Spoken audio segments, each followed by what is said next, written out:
Hello viewers, আসসালামু আলাইকুম।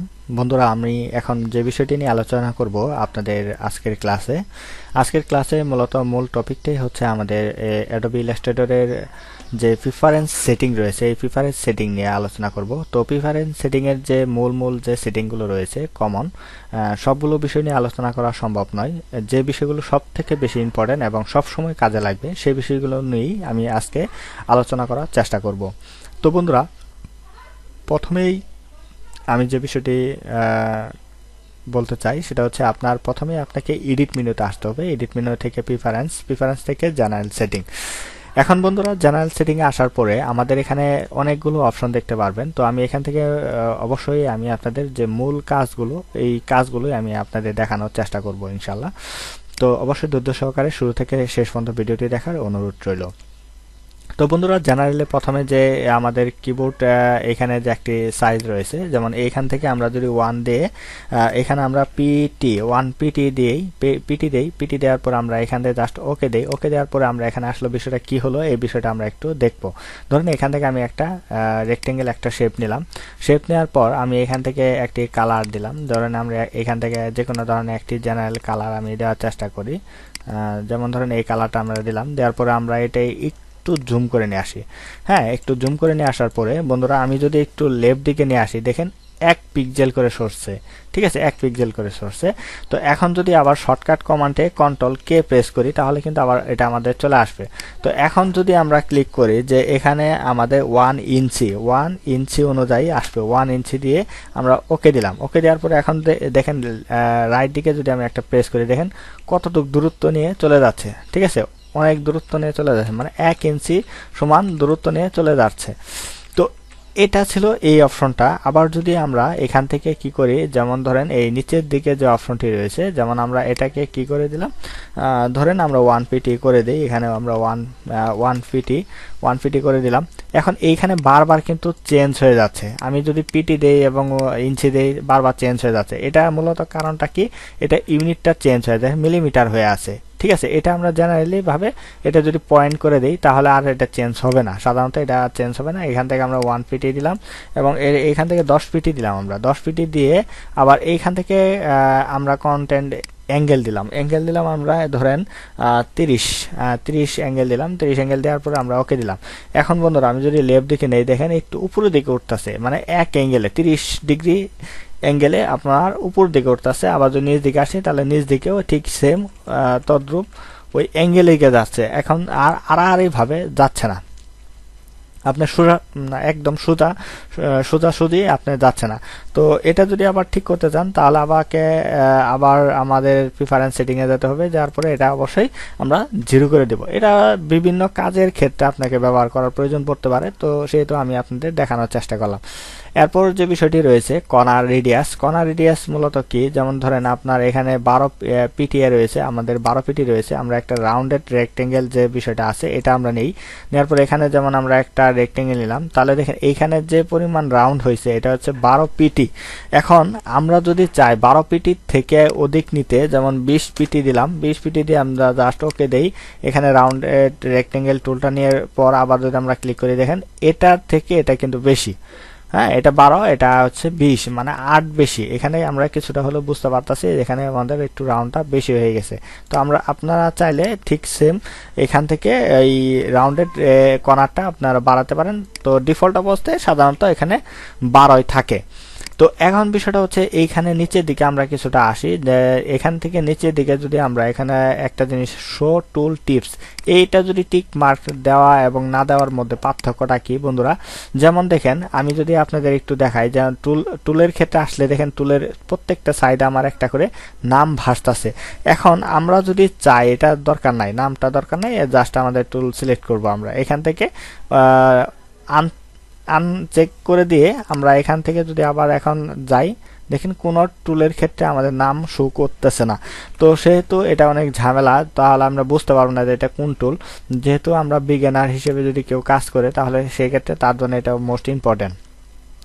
তো তো বন্ধুরা এরপর যে বিষয়টি রয়েছে সে বিষয়টি হচ্ছে যে আমাদের এখানে গুরুত্বপূর্ণ বিষয়টা থাকছে, সেটা হচ্ছে আপনার ইফেক্ট। এই যে স্কেল স্ট্রোক ইফেক্ট এই জিনিসটা কি, যেমন এই স্ট্রোক ইফেক্ট এই জিনিসটা যদি আনচেক করে দিই, আমি আনচেক করে দেওয়ার পরে যেমন ধরেন আমরা এইখান থেকে একটা রাউন্ডেড রেক্টেঙ্গেল নিলাম, এখান থেকে দেখেন আমাদের রাউন্ড একটা স্ট্রোক দেওয়া রয়েছে, আমি স্ট্রোকটা একটু বাড়ানোর চেষ্টা করলাম।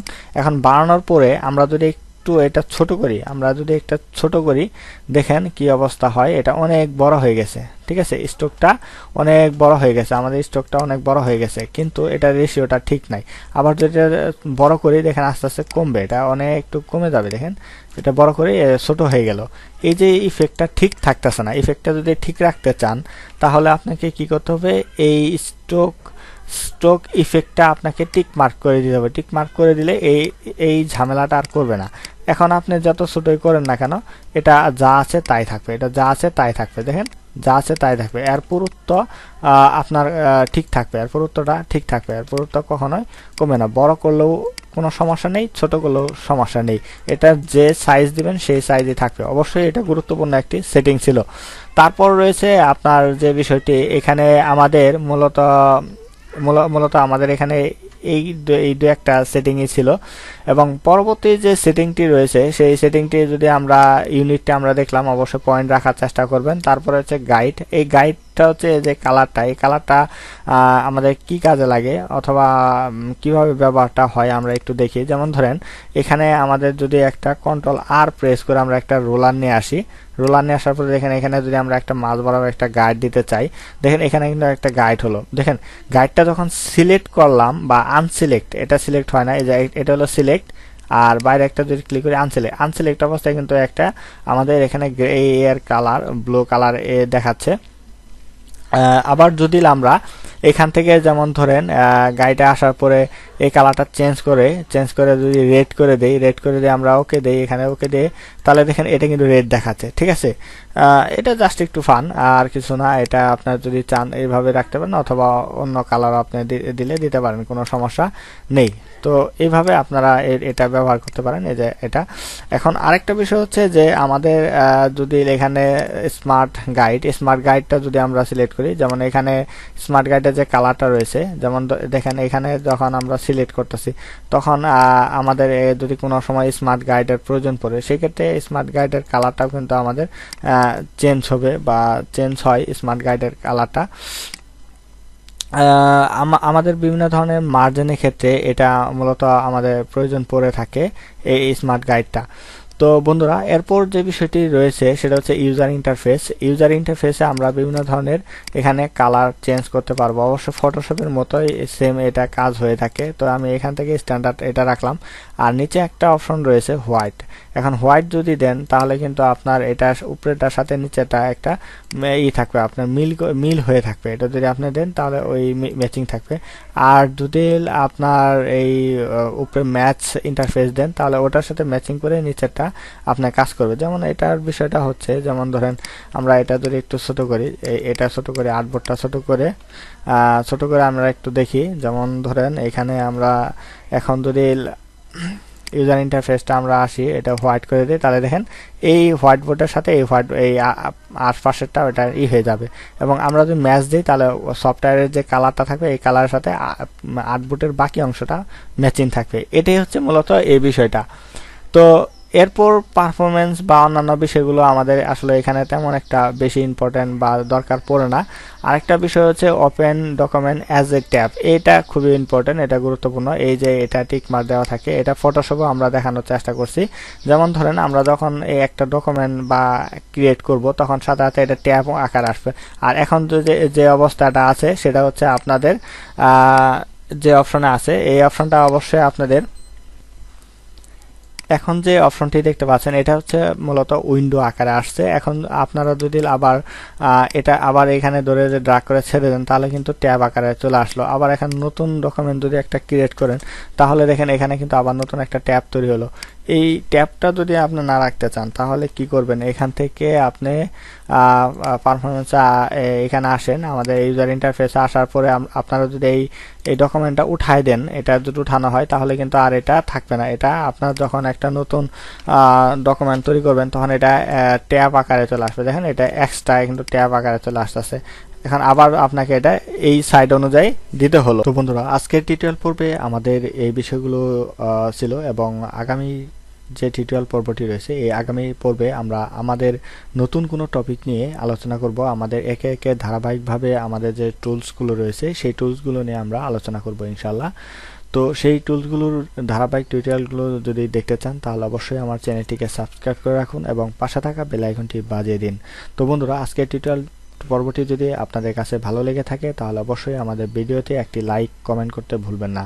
তো বন্ধুরা, আজকের টিউটোরিয়ালে এতটুকু ছিল, এবং আগামী পর্ব দেখার আমন্ত্রণ জানিয়ে আজ বিদায় নিচ্ছি। সবাই ভালো থাকবেন, সুস্থ থাকবেন। আল্লাহ হাফেজ।